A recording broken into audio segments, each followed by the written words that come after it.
1995, à l'aube des années Chirac, la France voit débarquer dans ses salles obscures La haine, réalisée par Mathieu Kassovitz.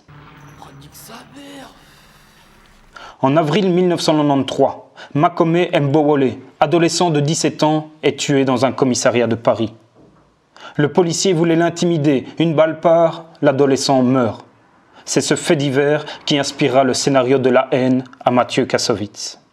Incident de police, selon les termes de l'administration, incident qui a tué d'une balle dans la tête Makome, jeune Zaïrois de 17 ans. À 27 ans, c'est le deuxième film du réalisateur parisien. La haine se voit récompensée de 3 Césars et du prix de la mise en scène à Cannes. Je veux remercier mon père et ma mère. Mon père parce qu'il m'a appris, il m'a appris tout ce que la mise en scène est.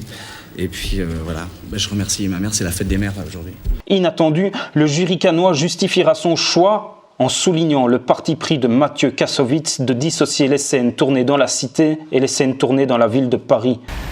Un arrière-plan net dans la cité, un arrière-plan flou dans la ville, comme pour souligner que les 3 banlieusards, une fois loin des tours, sont tapés par la ville de Paris. Un coup de génie qui n'est pas le seul dans ce long métrage. Le noir et blanc, imposé par Kassovitz en post-production, le prénom des acteurs qui est en fait leur vrai prénom, et le générique entièrement en images d'archives.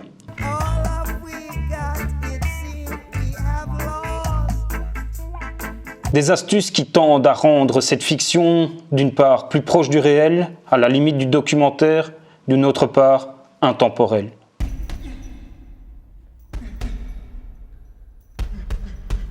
« 20 ans après, plusieurs scènes de La haine restent cultes.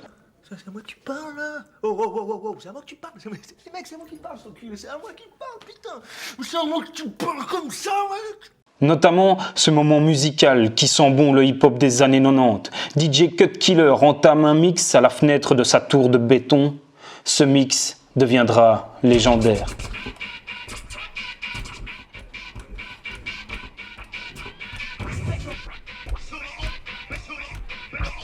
Après quelques scratchs d'échauffement, le DJ franco-marocain s'amuse à mélanger Notorious Big, KRS-One, Supreme NTM et Edith Piaf.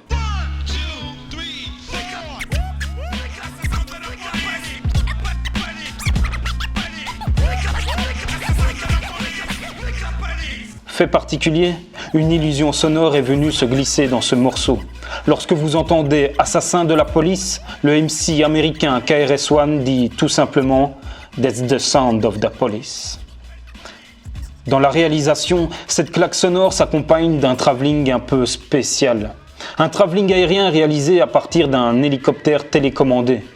En effet, la prod manquait de budget. Mathieu Kassovitz avouera plus tard qu'il trouvait ce mouvement de caméra complètement raté et qu'il a longtemps hésité à l'intégrer dans le film. En effet, les mouvements sont saccadés, l'ombre de l'hélicoptère peut se voir sur le sol, la maîtrise est loin d'être parfaite. Mais ce moment un peu fou donne une bouffée d'air dans ce film et symbolise une pensée générale qui plane au-dessus de la cité. Nique la police.